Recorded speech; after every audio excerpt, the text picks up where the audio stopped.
amigos e amigas, sejam muito bem-vindos a mais um episódio do Legal Pod. Eu aqui, Carlos Braga, juntamente com Patrícia Maione. Olá, sejam bem-vindos. Tudo bem, Pati? Tudo bom? Tudo bem.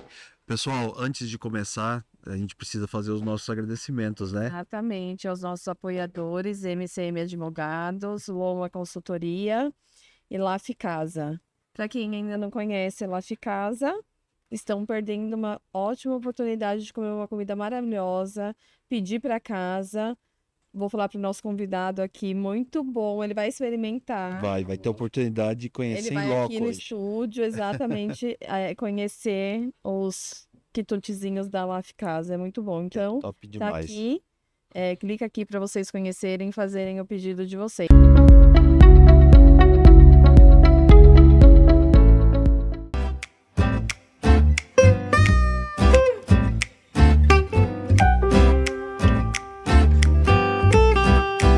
E hoje a gente tem a oportunidade de apresentar a todos vocês o Dr. Eduardo Gasparotto, superintendente no Banco BV e membro do grupo coordenador da Comissão Jurídica da Febraban.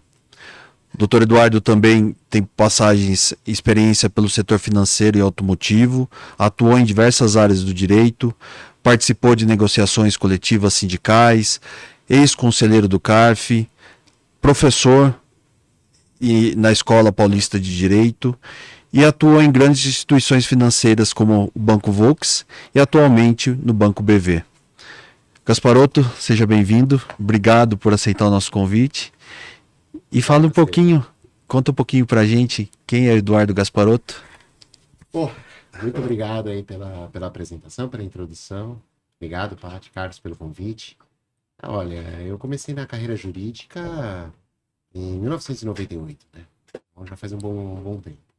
E nisso eu tive a oportunidade de passar por todas as áreas aí, praticamente todas as áreas do direito.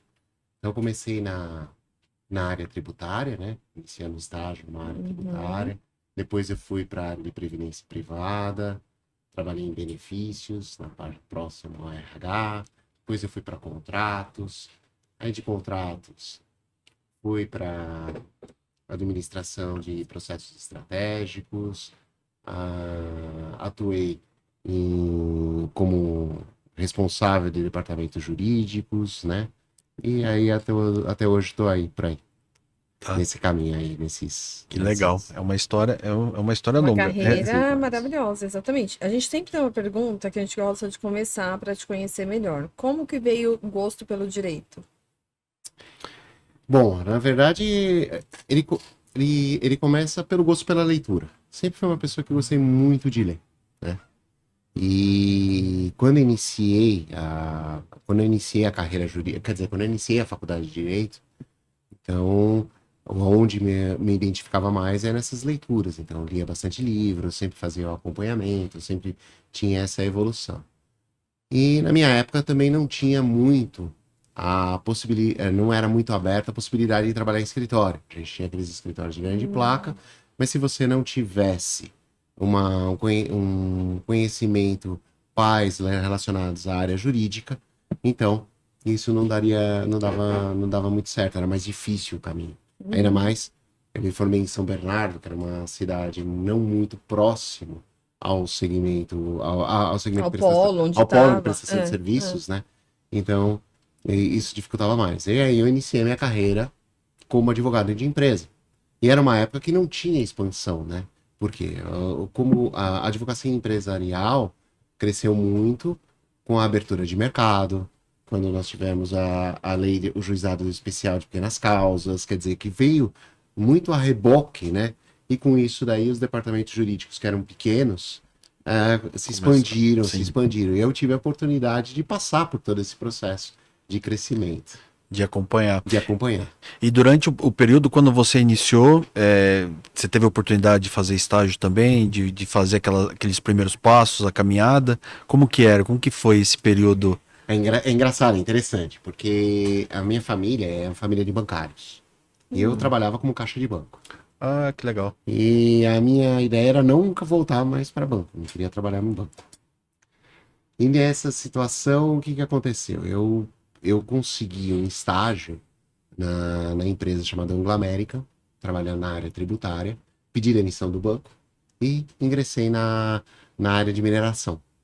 E dessa área de mineração, né, como estagiário, surgiu a oportunidade de trabalhar na Vox. Então eu mudei do estágio da Anglo América e fui para a Vox como estagiário. Ah, Que legal. e isso aí, então, durante o período da faculdade, então. Período da faculdade, concluindo a faculdade, né?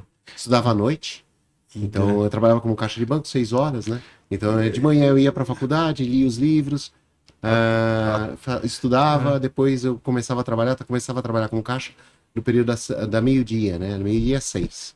Saía do banco, voltava para a faculdade e continuava estudando.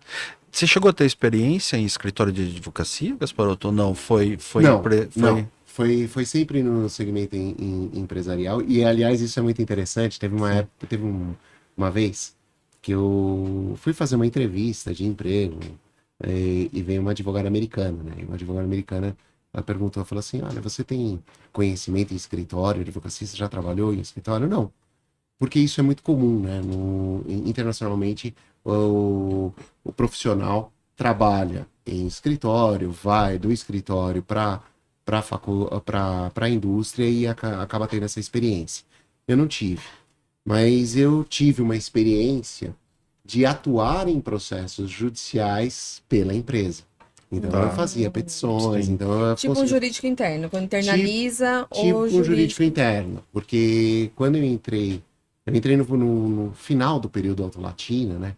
Então tinha muitos processos ainda que estavam em andamento. E nesses processos em andamento eu tive a oportunidade de atuar, fazendo petições, inclusive na época finalizando o estágio, né? Pedindo para algumas pessoas que tinham formação jurídica para assinar e eu peticionava. E uma coisa interessante que eu estava vendo aqui também, Gasparotto, no seu currículo, e aí você me corrige se eu estiver errado, mas são vínculos, relações longevas, né? Junto às instituições que você trabalhou, né? Porque se você, pelo pouco que você está contando aqui pra gente, que você saiu do estágio, você estava no Banco Vox, né? E ali também foi um período extenso? Como que foi esse período? Então, antes, quando eu trabalhava no banco, o banco chamava-se Noroeste. Noroeste, Era tá. o Noroeste. E, aliás, o Noroeste foi o primeiro banco do ABC, é o Banco Noroeste. Porque o fundador, né, o Wallace Simmons, foi o primeiro prefeito de São Bernardo, era muito ligado àquela região, então o Noroeste foi o primeiro banco em São Bernardo e foi o primeiro banco em Santo André. Então eu tive a oportunidade de trabalhar tanto na agência São Bernardo, que foi a primeira agência bancária de São Bernardo, como em Santo André, que foi a primeira agência bancária de Santo André. As experiências foram longínquas, mas eu tive a sorte de, em todo esse período, sempre mudar. Então eu não fiquei, mesmo trabalhando muito tempo nas organizações, a cada 5 anos eu tinha um desafio novo. Então isso daí me proporcionou esse enriquecimento cultural ou do direito, né? Propriamente do direito. Essa diversidade, ficar um advogado generalista, mas como decorrente das experiências e especialista que tive nas diversas áreas que atuei. E isso é legal, né? Isso é importante porque você acaba tendo um overview, vendo a empresa como um todo, né? Você acaba enxergando em todas as áreas, entendendo um pouquinho, passando pelas, né, das diversas áreas do direito, mas cada uma com o seu tema específico, e ali você começa a enxergar, a entender e a viver a empresa de uma maneira como um todo, né? Sim, é muito interessante isso. E principalmente quando você pega empresas que são grandes conglomerados. Sim. Porque aí a abrangência é muito grande. A minha primeira formação é eletrotécnica. Eu me formei como eletrotécnico. Sou um péssimo eletrotécnico, preciso trocar no chuveiro, mexer no chuveiro. Mas a experiência que eu tive, por exemplo, é que em 2000, quando eu estava no segmento automotivo, abriu o mercado comum, o mercado livre de energia. E na abertura do mercado livre de energia, eu tinha experiência técnica também. Então isso daí contribuiu muito para as negociações desse mercado livre de energia. Os termos e as condições eram para você, eram familiares, né? E você conseguia entender e ajudar nesse. Olha que legal. E era um diferencial na época, devia ser muito diferencial. Nossa, e foi muito legal. Foi muito legal. Porque você tinha a indústria consome muita energia, né? Sim. Então é uma coisa maravilhosa. E mesmo quando eu trabalhei meu primeiro estágio foi na Anglo-América, a Anglo-América também tinha hidrelétricas, investimento em Sim. hidrelétricas. Então era interessante você ver uma Aham. profissão que você se formou no início, né? E posteriormente Sim. você acompanhar por outra. Mesmo quando Aproveitar, né? Você conseguiu aproveitar aproveitar. a sua primeira graduação. E aí me fala uma coisa, como você não teve essa experiência de passar em escritório, passar por escritório, você foi para a empresa, qual a área que mais te chamou a atenção, assim, que mais ganhou seu coração? No direito, É.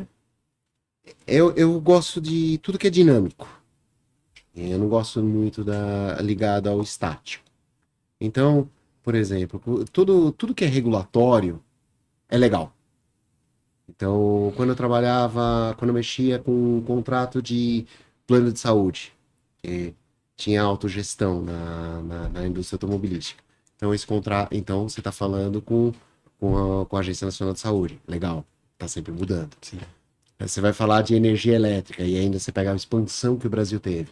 Todo momento. Todo mundo. Todo dia tinha uma resolução nova da ANEEL.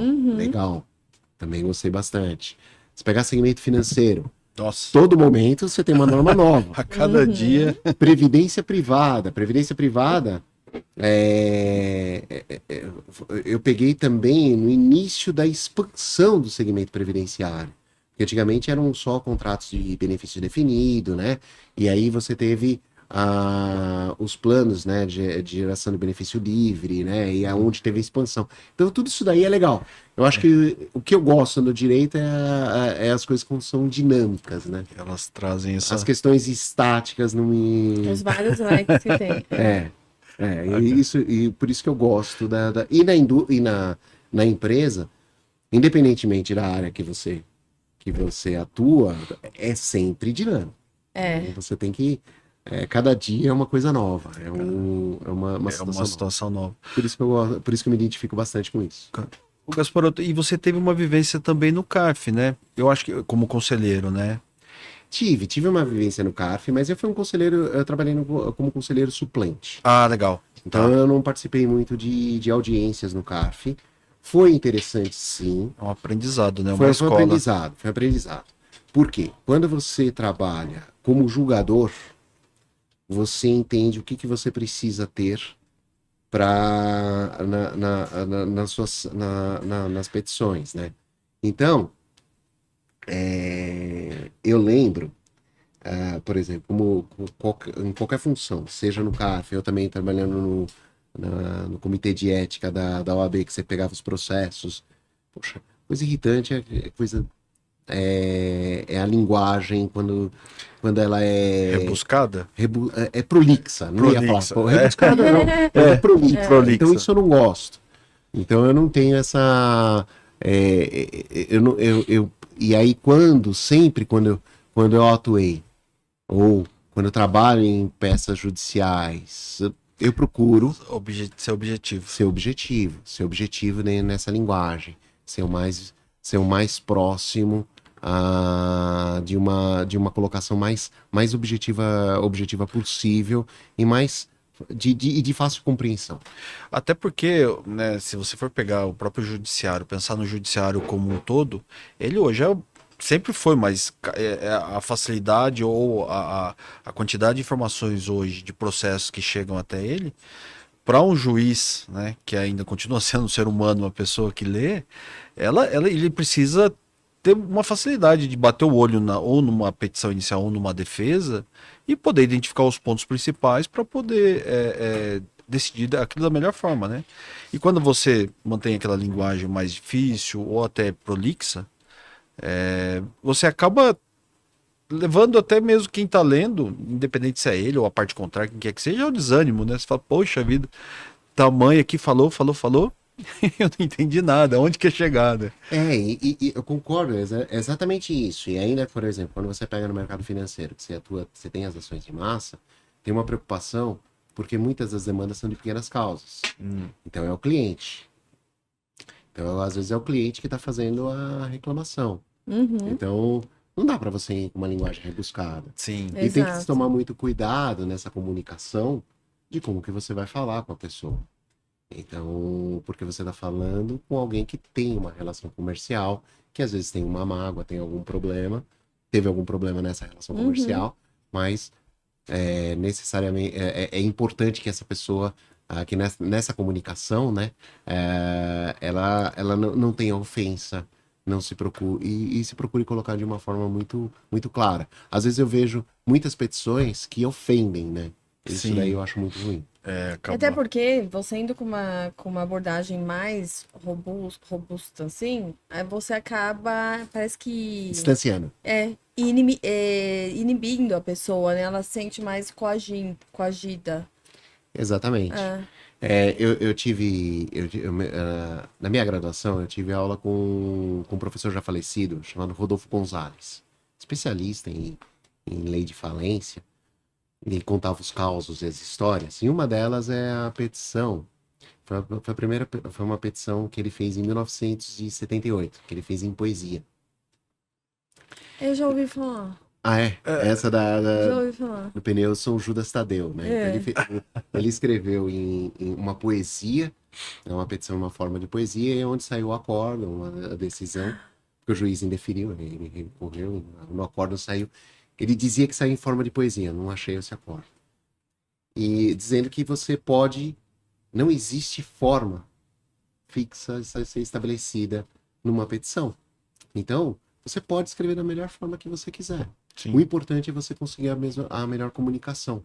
Então eu acho que isso que parte, que é exigido do advogado nessa interlocução com o cliente e com o próprio judiciário. Eu lembro disso, escutando, né, da sabedoria dos mais antigos, né, eu lembro do meu avô, quando começava a falar as coisas, ele falava, ih, tá se explicando demais. já enrolou demais, tá se explicando. E é verdade, né, porque quanto mais vai indo, as coisas vão se prolongando, parece que você quer justificar ou defender o indefensável, ou pedir aquilo que não é possível, né, então... Exatamente. E quando você pega, por exemplo, no direito português, você não utiliza jurisprudência nas peças. Nas petições antigas, né, da máquina de datilografar, as peças tinham 3, 4 folhas. E aí se citava a pessoa, o advogado, né, colocava o raciocínio jurídico e fazia uma referência utilizando a jurisprudência oficial, que era a RT, né? Sim. E colocava indicativo da RT. Só que quando a gente veio nessa era do computador, nessa massificação de processos, aí começa a escrever muito. E aí... Uma inicial de 100 páginas. 100 páginas. E eu, se fosse juiz, eu ia falar assim, até onde eu li, indefiro. Devolva, Eu despacho, indefiro. Isso daí é muito ruim. Eu acho que isso daí leva à descredibilidade. Sim. Então é importante você ter uma peça mais... Objetiva. Isso. Sucinta e objetiva. Concordo. E Gasparotto, acho que um ponto legal também que eu queria colocar esse trabalho com pessoas, né? A gente vai até falar daqui a pouquinho, Paty, sobre o livro do Gasparotto, mas eu acho que é importante, porque principalmente dentro do universo corporativo, né? Independente de escritório de advocacia ou até mesmo uma empresa, mas o relacionamento interpessoal entre as pessoas, eu acho que é um ponto muito importante no crescimento de qualquer pessoa, né? Porque ninguém cresce sozinho e ninguém se desenvolve sozinho. E durante toda essa história e essa caminhada, esse sempre foi um grande desafio. Você sempre encarou isso como sendo um grande desafio, essa relação interpessoal, esse muitas vezes se colocar de uma maneira proativa, né, de poder ter essa vivência. Faz toda a diferença. O advogado, principalmente o advogado empresarial, tem que entender o problema. Então, ele tem que conhecer aquilo que está o cenário. Então, se ele vai redigir um contrato, precisa ir até o problema. Ele tem que conversar com as pessoas para verificar como funciona. Porque a cláusula bem escrita é aquela cláusula que serve para as partes. Exato. E eu costumava, quando eu escrevia o contrato, eu pegava o contrato e entregava para a pessoa, entregava para uma pessoa que eu não entendi. De conta. E aí, você entendeu? Ah, não entendi. Então, espera aí. Então, eu vou ter que escrever de novo, porque isso é importante, é crucial. Então, você tem... essa é a finalidade do advogado empresarial, inclusive na linguagem. Né? Uma linguagem rebuscada chama-se atenção para o afastamento desse profissional. As pessoas precisam se sentir confortável conversar com o advogado. Sim, tirar aquele estigma de... Tirar aquele estigma. Lá vem aquele cara chato. Lá vem aquele cara que vai me arrumar um problema. Ele vai colocar mais dificuldade do que vai me ajudar, né? Vai colocar mais dificuldade que vai ajudar. Então, a advocacia moderna exige isso. E aí, quando a gente está falando também de relação de pessoas, aí a gente tem uma facilidade, porque o advogado, nós somos uma área de humanas, então a gente tem que se preocupar com as pessoas. Então, essa relação, tanto com os seus colegas, quanto os seus subordinados e superiores, tem que ser uma relação de extrema transparência. Sim. Então, eu acho que isso é muito importante no dia a dia, né? Bacana, é importante mesmo. E um ponto, eu acho que tudo isso para a gente chegar num ponto também muito sensível, que hoje é uma realidade, né? A gente vem vendo essas discussões, que é sobre o home office. Que hoje a gente vem de uma vivência, de uma trajetória, que ela foi transformada durante a pandemia, que mudou o cenário e mudou até a percepção de alguns pontos, da gente entender algumas situações. Tem uma nova geração que está vindo, que elas não aceita qualquer outra condição de trabalho do que não seja um home office ou com algumas, enfim, não totalmente 100%, mas que tenha alguma concessão de dias que possa trabalhar de casa. Sem a gente entrar em política, em algo mais pessoal, mas do formato da empresa, a sua opinião pessoal, como que você enxerga o home office? É um tema delicado, não é fácil, mas... É um tema apaixonante porque é um tema controverso. Sim. Eu já vi várias opiniões favoráveis e desfavoráveis, e quando a pessoa defende o porquê de não ter home office, e depois tem outras pessoas que defendem do porquê tem, a gente acaba concordando com todas as argumentações. Exato. Porque todas têm um significado. O que eu vejo? Quando as pessoas têm início de carreira, o trabalho presencial é muito importante. Justamente. Porque é onde ela vai adquirir o senso, né? Quer dizer, aquele aprendizado. Então, onde você passa o conhecimento é justamente por isso. Então, em estruturas, a minha opinião, em estruturas, onde se você está trabalhando com pessoas mais jovens, é importante esse contato presencial. Em estruturas onde a gente está com pessoas com muito mais experiência, com uma senioridade maior, uma vivência maior, talvez o trabalho presencial não seja o necessário. Agora, quando a gente está falando de gestão de empresas, a gente está mudando todos os conceitos. Sim. Porque se a gente pegar dos anos 60, quando tinha a GM que criou, né, tinha aquela história do Water Cooler Talk, né, que é falar a conversa de bebedouro, que é onde você vai conversar com a pessoa, você vai tomar um café, ou você vai descobrir vai descobrir o que está acontecendo, e ali é onde surgem as grandes ideias. Uma vez eu também estava eu fui num pub nos Estados Unidos, na Inglaterra, no The Eagles, e tava lá a fórmula do DNA. Os caras estavam bebendo cerveja e descobriram lá, tiveram a descoberta ali bebendo cerveja. Então, o ambiente de descontração é o ambiente que leva a você gerar grandes ideias. O home office dificulta isso.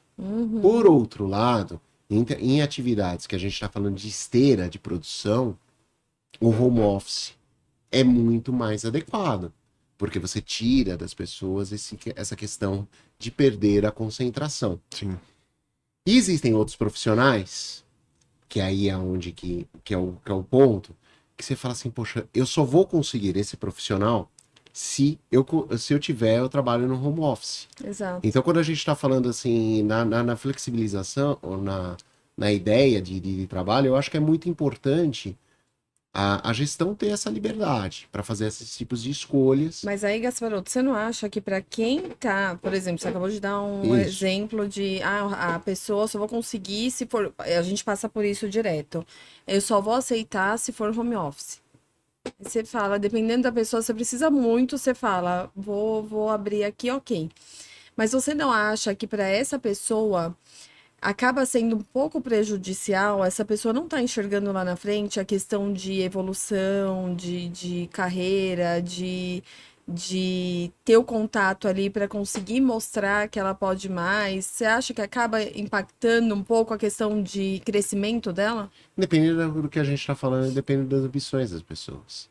Porque quando a gente fala de gestão de pessoas, eu acho que é uma das maiores dificuldades que a gente tem, porque a gente se comunica, a gente fala com as pessoas como do jeito que a gente gostaria, né? Uhum. Eu vou conversar com a pessoa e falar assim, ela gosta dessa abordagem.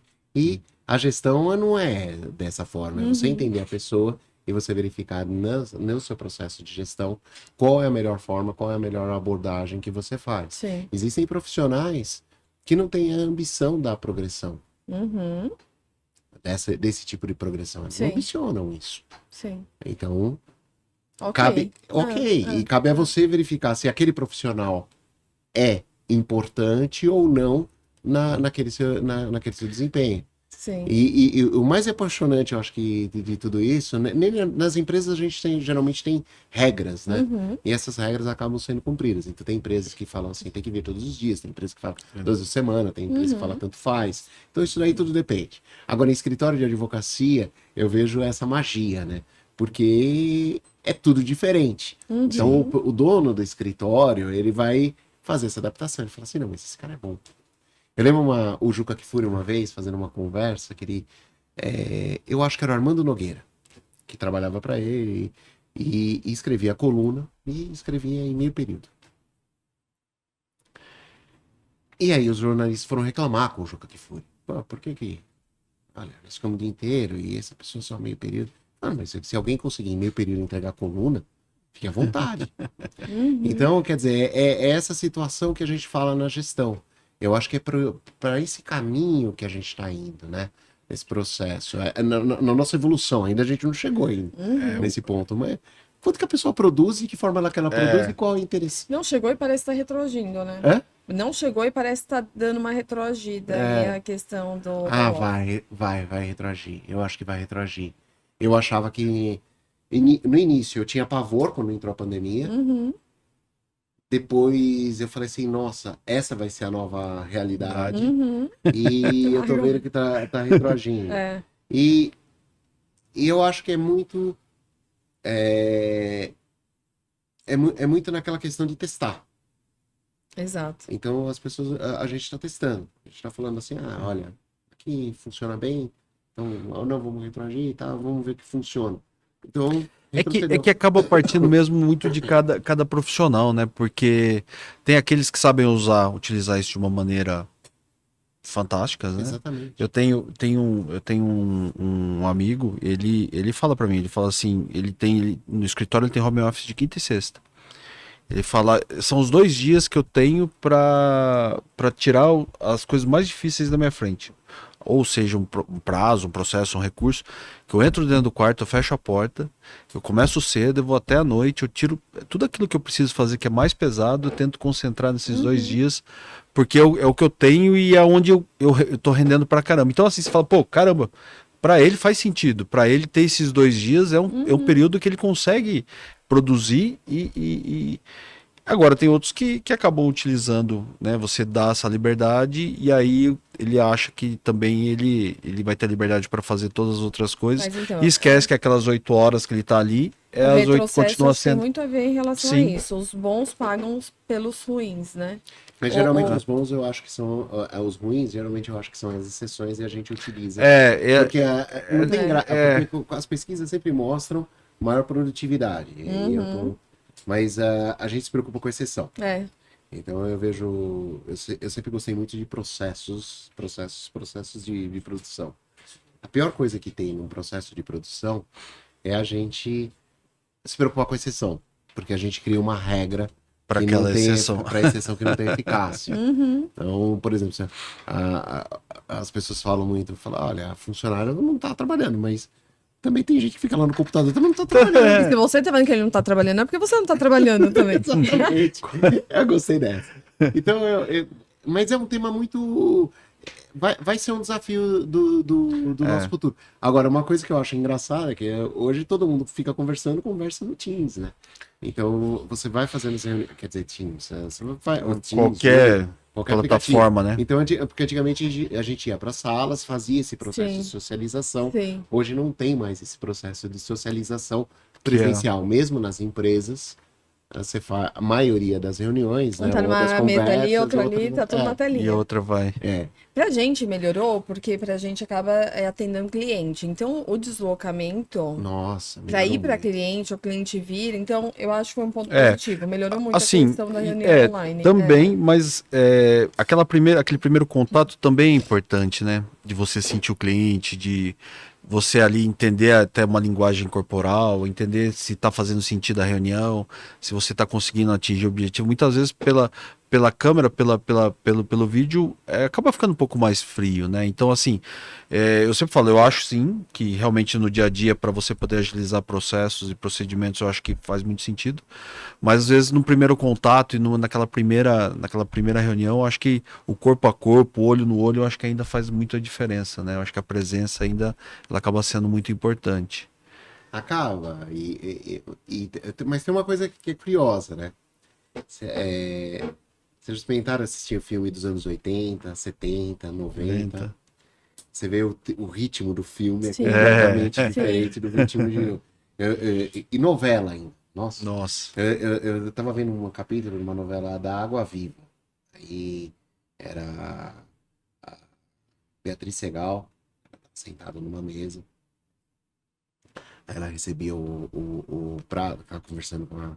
Tava na cena que ela conversava com a outra personagem. Aí depois, acabou, veio o garçom. Ela pegou, preencheu, olhou a conta, preencheu o cheque, entregou. E isso acontecendo na cena de novela. Hoje é impossível acontecer um negócio desse. Por isso que eu tô comendo, daqui a pouco você vê outras cenas, vê outros cortes. E aí, tô colocando na nossa realidade no dia a dia. A gente é muito rápido. Então a gente faz muito com essa agilidade. Sim. E a gente às vezes não tem tempo de conversar com as pessoas e dar a dedicação que elas merecem. E olha que interessante, você falou esse negócio de novela, que passava antigamente, filme que era da TV aberta. Eu tava falando com uma psicóloga, porque eu tenho 2 filhos e tenho uma sala de cinema que tem um brinquedão. Então, determinado momento do filme, já conhece essa sala? Não. No Iguatemi do Alphaville. Ah, tá. Determinado momento do filme, na metade do filme, eles desligam o filme e as crianças vão brincar no brinquedão dentro da sala de cinema. Depois volta e eles continuam o filme. E eu tava falando isso pra uma psicóloga. Ela falou, isso é porque hoje em dia não tem mais a questão da novela, do filme, que você tinha aquela pausa. Por que que tinha? Aquilo tudo era pensado. Por que que tinha na novela a pausa do comercial? Era pra você levantar, tomar uma água, pra sua cabeça dar um descanso das informações que você tava pegando. Hoje em dia eu vejo meu filho, ele tá assim, ó. Nossa. Não tem mais paciência pra nada. É tudo rápido, tem que ser rápido. Não para pra assistir um filme, não para pra nada. Então tem muito a ver com isso, o quanto a gente evoluiu, mas tem essa questão também do Quanta prejuízo. informação que a gente está acumulando, né? Absorvendo. Exatamente. Sim. E eu queria apresentar aqui, pessoal, para vocês também. Vou pôr aqui, bem de frente para a tela. O Gasparotto tem um livro também que é muito legal, que é um ponto também muito importante aqui da nossa conversa, que é o gerenciamento jurídico proativo. E é uma pergunta que a gente tem utilizado, feito aqui também, Gasparotto. Eu acho que o seu livro ele vem muito ao encontro, você vai poder falar dele um pouquinho para a gente também. Mas é dessa mudança de concepção e até de comportamento do jurídico dentro das instituições, né? Que hoje a gente percebe que o jurídico ele tornou-se um parceiro do negócio, né? Um tema que a gente sempre fala, né? Que é aquele jurídico que compreende as áreas, que compreende cada departamento, que entende as dificuldades e muitas vezes verifica o que eu sempre falo, né? Tudo que não necessariamente o que está dando errado, mas você vê que muitas vezes no judiciário o que está sendo demandado é um termômetro para você poder entender você pode melhorar, ou o que pode ser feito, enfim, para dentro da companhia, né? E eu acho que essa mudança de comportamento do jurídico tá trazendo, tá agregando esses valores e sendo um parceiro realmente fundamental do negócio, né? Sim, sim. Isso se iniciou, né, nos Estados Unidos nos anos 80. Então você vai falando de uma advocacia preventiva. Então, por exemplo, os planos de saúde, quando teve a AIDS, né? Você trabalha com isso, como que você vai fazer isso, né? Então, o Edward Dauer foi um dos primeiros a falar de advocacia preventiva nos anos 80. E aí a gente está falando de advocacia corporativa, tem da GE. Jack Welch e tinha o Ben Heinemann, que era o responsável pelo jurídico. Quer dizer, porque todo mundo fala do Jack Welch, que é um guru, mas da área de administração. Ben Heinemann é da área jurídica, foi um dos criadores de compliance. Então, todo esse processo começa ali. E aí a gente tem essa situação, então a gente fala da advocacia preventiva, a advocacia estratégica e a advocacia preditiva, proativa, né? Que é aquela advocacia que você está falando. Você fala, poxa, o que a gente pode fazer, né, nesse processo de evolução? Então, o que eu imagino numa advocacia proativa, focada no negócio? Você tem que entender o que está acontecendo, qual é o objetivo da sua empresa, qual é a expectativa da alta gestão. E nisso você fazer o trabalho. Mas esse trabalho sempre tem uma situação que o advogado ele tem que ser pró-negócio, mas ele não pode ser a favor de uma ilegalidade. Sim. Então é aquela questão. É não emperrar o negócio, mas viabilizar de forma segura. Isso.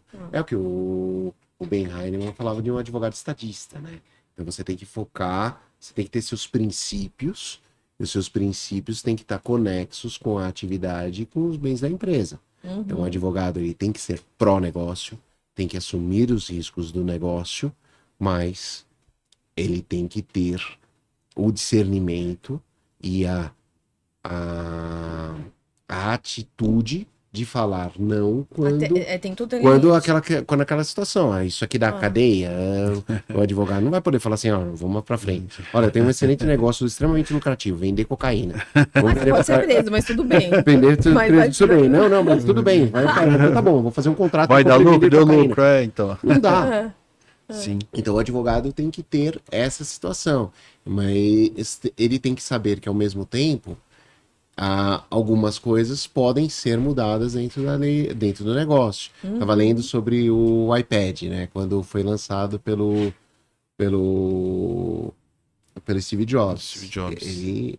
A marca iPad era da Cisco e ele lançou. E depois ele negociou com a Cisco. Mas é a segunda marca mais valiosa da Apple depois do próprio iPad.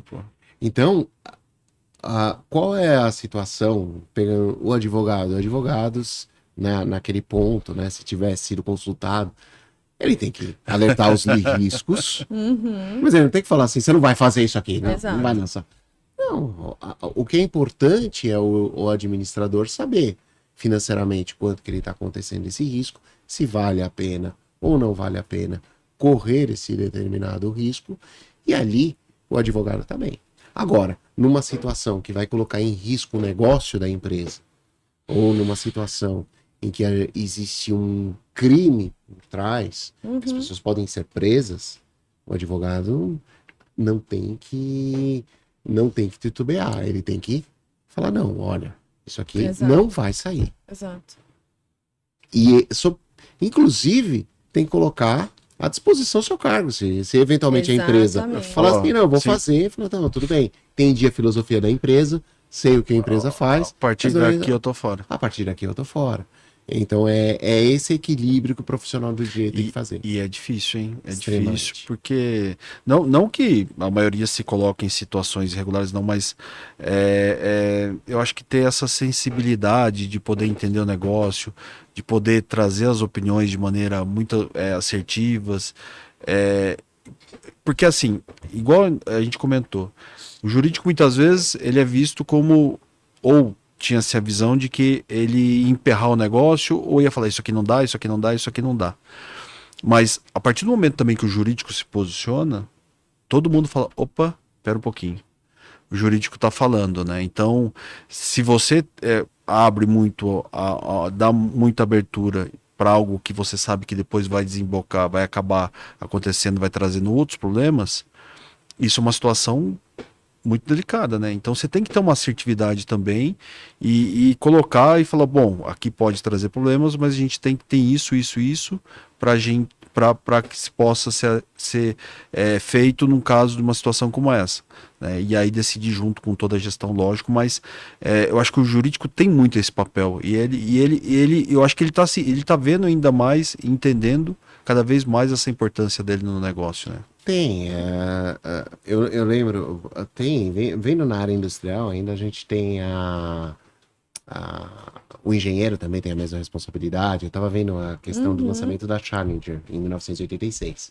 O engenheiro falou assim, olha, tem um problema numa borracha que chega numa temperatura baixa, ela pode ressecar e pode dar problema aqui no lançamento. Aí veio a NASA inteira e falou assim, a gente não está fazendo pressão, mas você tem certeza daquilo que você está falando? Porque nós investimos bilhões e bilhões de dólares, vai sair um lançamento, e se você manter sua palavra, olha, você está livre, hein, para decidir. Mas se você manter sua palavra, nós vamos cancelar o programa. Você vai fazer isso mesmo? Ele falou assim, não. E aí foi onde ele se negou e aí onde teve o problema do lançamento da Challenger em 1986, que houve a morte dos astronautas. Então, quando a gente está falando da atividade jurídica, o profissional do direito muitas vezes acontece mesmo uma situação dessa. E aí a gente precisa ter discernimento, e a gente precisa ter calma, e a gente precisa ter coragem para falar. Também tem uma outra situação. Já falando assim, situações não reguladas, situações totalmente diferentes, e o advogado também cria um problema. Imagina lá se o Uber lá fosse perguntar, olha, eu tô criando aqui um aplicativo pra gente fazer as transações, e fala assim, não pode. Por que não pode não? Eu não sei, mas eu não pode porque não tem lei falando que pode. O advogado não pode não pode trabalhar numa forma dessa. Mas uma situação em que se vê o perigo do negócio, o advogado não pode titubear. Mas para os dois lados é a parceria. É a parceria entre todas as áreas, né? Nesse caso, nesse primeiro exemplo que você deu.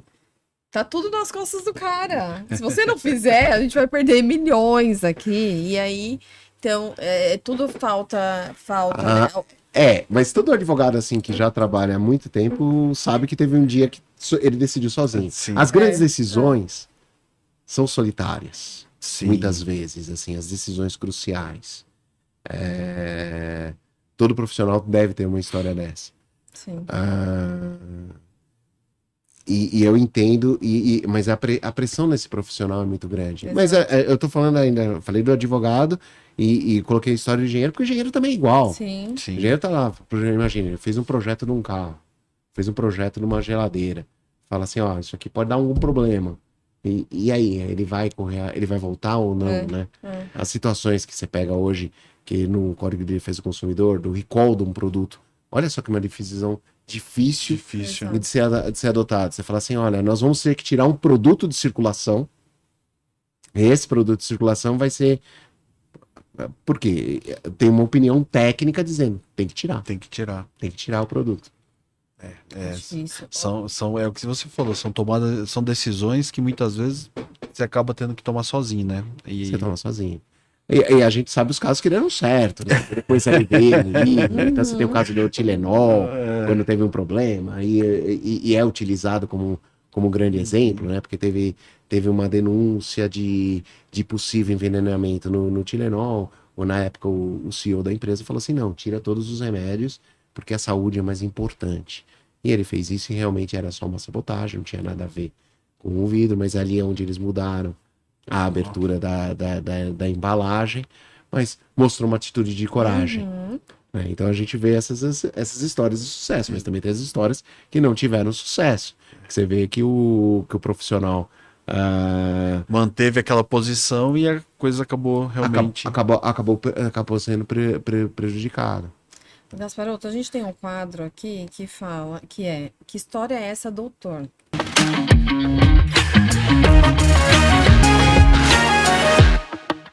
Ah, É um quadro que a gente gostaria que você compartilhasse com a gente alguma história engraçada ou diferente ou inusitado, algo que assim, que o pessoal que está assistindo ficaria assim, nossa. eu tenho uma história engraçada. Isso daí aconteceu logo quando eu estava recém-formado. O que acontece? Trabalhava na indústria, e na indústria você tinha os médicos que faziam a perícia para o pagamento da indenização. Uma indenização de pecúlio. Então, o que acontecia? Então, o médico era o médico da empresa, então o médico da empresa falava assim, ó, você tem capacitado para o trabalho. E aí, o empregado falava, não, tudo bem, eu tenho capacitado para o trabalho, eu tenho direito ao benefício de pecúlio. E muitas vezes não tinha. E aí, você imagina, numa situação de uma fábrica, os médicos falaram assim, olha, isso aqui tem que ser independente. A gente não pode, como médico da empresa, fazer o diagnóstico do benefício. E aí eu estava responsável por isso. Eu falei assim, tá, eu vou procurar um serviço médico para fazer isso daí, fazer essa análise. Porque a ideal era, quando o empregado fosse consultar, ele falava assim, olha, você não está incapacitado para o trabalho, não está aí, minha indenização, olha, você vai lá no outro médico que ele faz análise, e não era o problema mais dele. Bom, você que tem processo de licitação empresa, vai fazer votação, vai fazendo isso, vai fazendo aquilo, e os médicos foram